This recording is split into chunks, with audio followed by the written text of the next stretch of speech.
Bonjour à tous, on va parler d'improvisation du pipeline.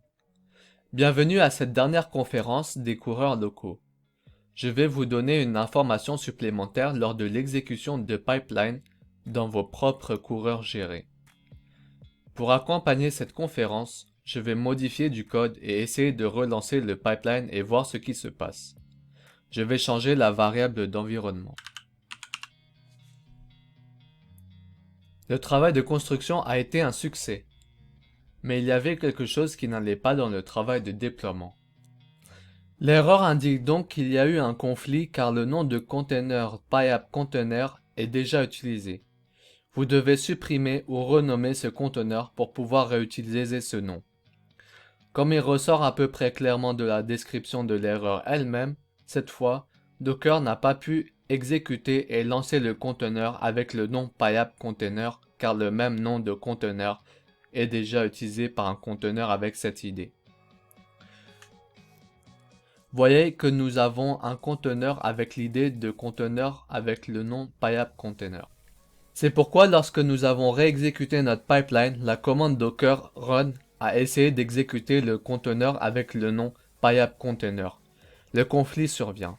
Maintenant, résoudre ce conflit, nous devons d'abord arrêter puis supprimer ce conteneur. Mais comment?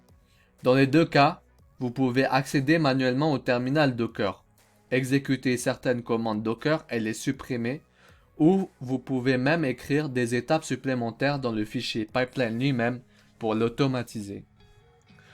Je vais montrer les deux façons. Pour arrêter le conteneur manuellement, accédez au terminal Docker. Écrivez la commande docker stop. Puis transmettez l'identifiant du conteneur que vous souhaitez arrêter. C'est arrêté. Docker PS encore une fois.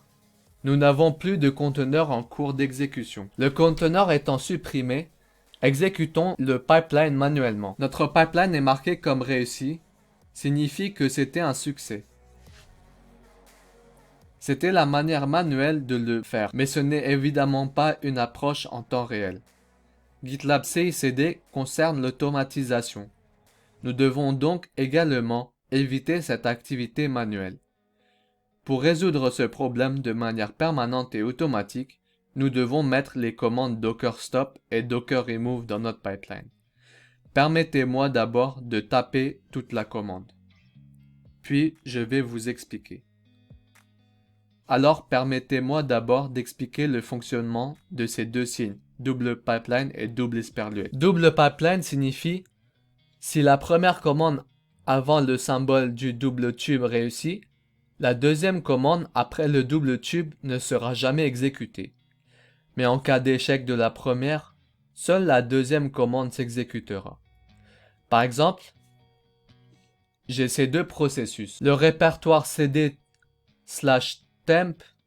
comme première commande et la deuxième commande après le double pipe est mkdir/temp.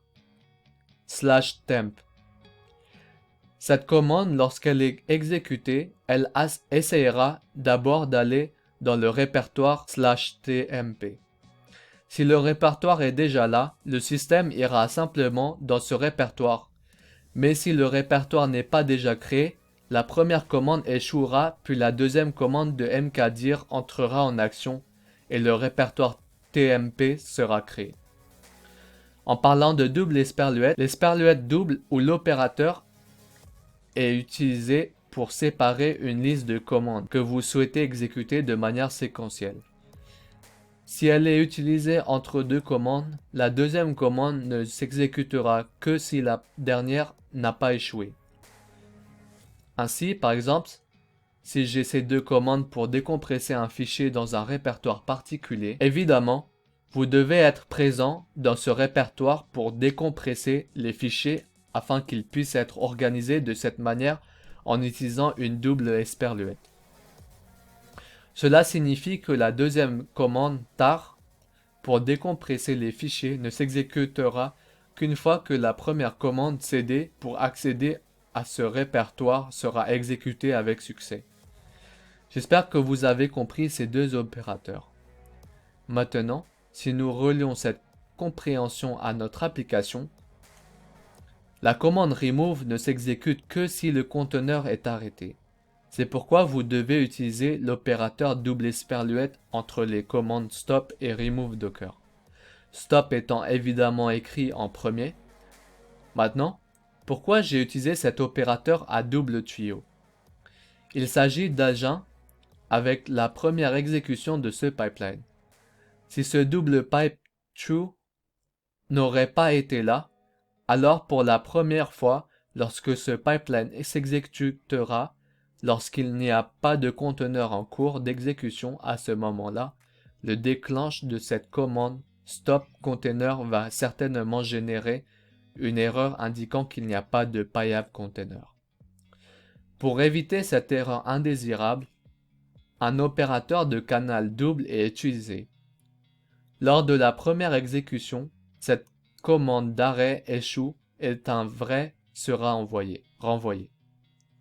Après vrai, cette deuxième commande serait essayée. Ici aussi, le conteneur de suppression échouera. Donc encore une fois, un vrai serait renvoyé ici, ce qui signifie finalement que pour la première exécution, toute cette commande passera le contrôle à la commande suivante.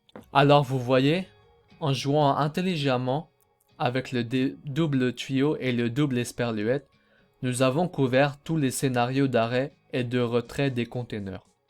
Super.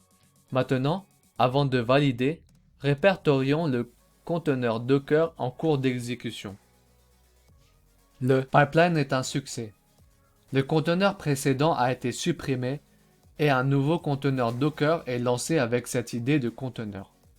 En conclusion de cette conférence, si vous souhaitez vérifier ce code pour la première exécution d'un pipeline, laissez-moi changer le nom du conteneur ici.